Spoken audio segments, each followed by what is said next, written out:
in late November, going on early December, the second to last round of the 2024 Formula One World Championship would be held in Qatar. The championship was over, but the circus had only just begun.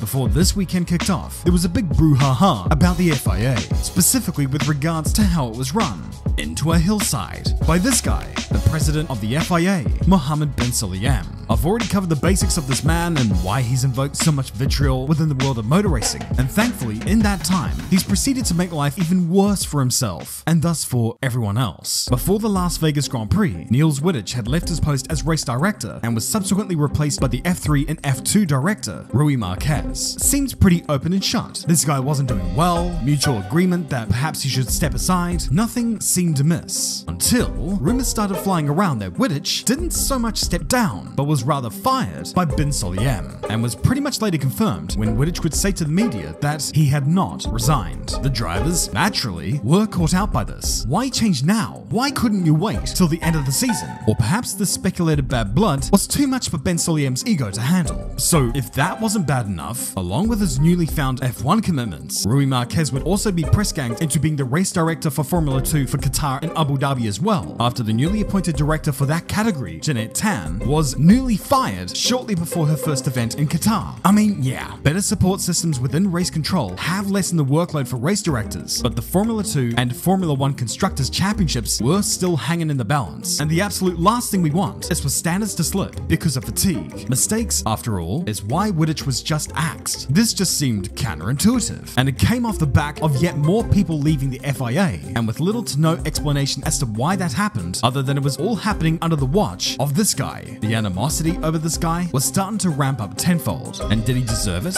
Well, does a bear shit in the woods?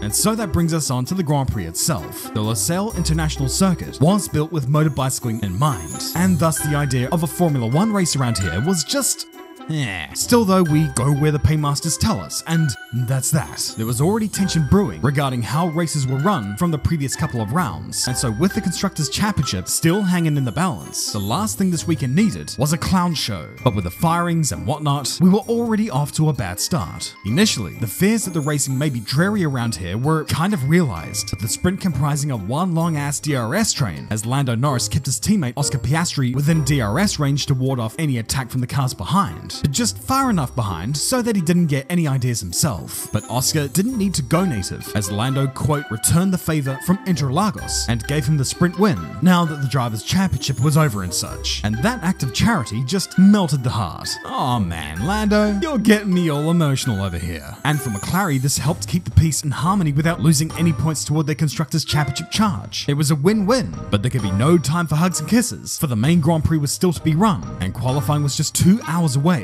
from this point. Despite McLaren having the pace advantage over their adversaries at Red Bull, the now 4-time world champion Max Verstappen went noisily faster than everyone else and nabbed pole position for the main Grand Prix, something that not even they were expecting. However, the next morning, there was something even more unexpected.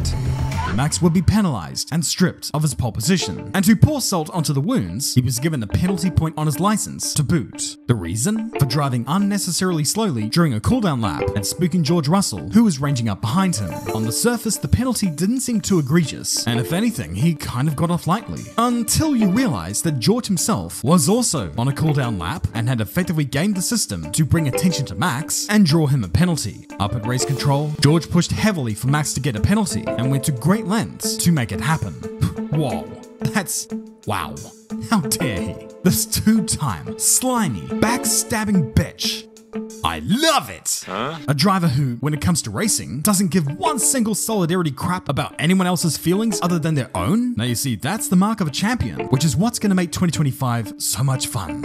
But I will say this, the stewards reducing the penalty to 1 grid slot instead of the usual 3 due to the affected car being decidedly unaffected does make you wonder if this was even worthy of a penalty in the first place, or even the penalty point. And if the argument was that Max was under the Delta mandated, then is that on its own not enough to warrant a full penalty? And if it isn't, then what are you penalizing him for? For impeding a guy who was not on a lap? For center's sake, guys, make your freaking minds up! Max was incensed with George after the fact, and clearly took it it personally, telling George before the race, "I hope you're happy with what you've done with your FIA mates," or something to that effect. Fast forward a week later, and George accused Max of everything short of kidnapping the Lindbergh baby, while Max called him a bully and a loser. This beef would be enough to cure anyone's iron deficiency. Of course, the best way to get back at him was on the track, and heading into turn 1, Max sided on through and left George to choke in the dust. Behind them, things were popping off. Sir Lewis Hamilton got pinged 5 seconds for a false start, Sir Lancelot got pinged 10 seconds and 2 penalty points for running into Alex Albon, and Sir Hülkenberg didn't get diddly for throwing Esteban Ocon and Franco Colapinto out of the race. Why they didn't penalize that, but then would give Liam Lawson a 10-second penalty for something more benign a few laps later goes beyond my comprehension. Yes, I know, Liam did screw up there, but could it be that turn 1 lap 1 has become motor racing's version of international waters? If that's the case, then maybe we can get John Paul Sr. out of hiding. Some laps later, Albon's right-hand mirror made a break for freedom and threw itself onto the middle of the front straight, where it just casually laid there for a few laps under local yellow flags. The race director never at any point decided to issue a virtual safety car or even a full safety car to retrieve it, as they felt that the mirror was way off the racing line, to which, while he was kind of technically correct, it wasn't far off of it, and you would have cars spearing down at 200 miles an hour just inches away from said piece, and some even attempting overtakes. Eventually, the Sauber of Valtteri Bottas ran over the piece, sent shards everywhere, and gave punches to Hamilton and Carlos Sainz. This was enough for Marquez to finally pull out the safety car, and after it was all done, the stewards decided to unleash more wrath upon the drivers. A drive-through penalty for Hamilton for speeding in the pit lane, and a 10-second stop-go penalty for Lando Norris for failing to slow for yellow flags. But oh wait, you thought that was all? Alex Albon was given a 10-second penalty for shepherding Kevin Magnussen into the dirt, and George was given a 5-second one for failing to keep within 10 car lengths during the safety car period. These penalties drew attention due to the relative harshness of them compared to the more recent races. 10-second stop-go and drive-through penalties kind of felt like ancient history for Formula 1. Now they were back in force, and they were being dished out with no lube in reckless abandon. After this race, the FIA attempted to explain themselves after all of what transpired. The penalties dished out, in particular to Lando, were deemed to be pretty harsh. Yes, he did fail to slow under double wave yellows, and that does deserve some punishment. However, one could argue that the panel flashed ultra late for him, and it would have been incredibly difficult for him to spot. Questions arose as to whether the punishment fit the crime, and once again, the stewards were being looked at, partially because of the harshness, but also for leaving other instances uninvestigated and unpunished, and all after the likes of Tim Mayer were also fired just a couple of rounds back. So the stewarding side still has some question marks over it, despite a wide berth of changes over the last couple of years. But when it came to the FIA attempting to justify the lack of a safety car for an errant mirror on the track, they may as well have attempted to communicate that in the Zodiac Killer's cipher, because to try and claim that it was off the racing line and not big enough of a piece of debris to warrant a safety car is baloney. Why do we think that? Because it did get run over, spread debris everywhere, and resulted in at least one car getting a puncture, you catastrophic loaves of unbaked dough. Of course, me slandering the actions of Rui Marquez and the stewards may be the least of their concerns, for Mohammed bin Sulayem might have an itch to scratch with them. After all, he has been on a firing spree lately, much to the vitriol of the motor racing world. Now look, to extend an olive branch, I will say at least one nice thing about him. He did at least lobby for more teams to be able to get onto the Formula 1 grid, and he was pretty instrumental in Cadillac/Andretti eventually making it into the paddock after the rest of the teams fought to keep their pockets loaded. That was great, and you got to applaud him for that. But it doesn't just magically make all of this other crap disappear, and nor does it extinguish rumors that the FIA are seeking to enforce a rule to ensure that any ethics complaints would be overseen by the FIA president and president of its Senate, rather than the Senate itself. It would also strip the audit committee of its power to investigate financial issues independently, which is rather curious, as those within the FIA who happen to investigate bin Sulayem's interesting financial and ethical tactics, which did include a $1.5 million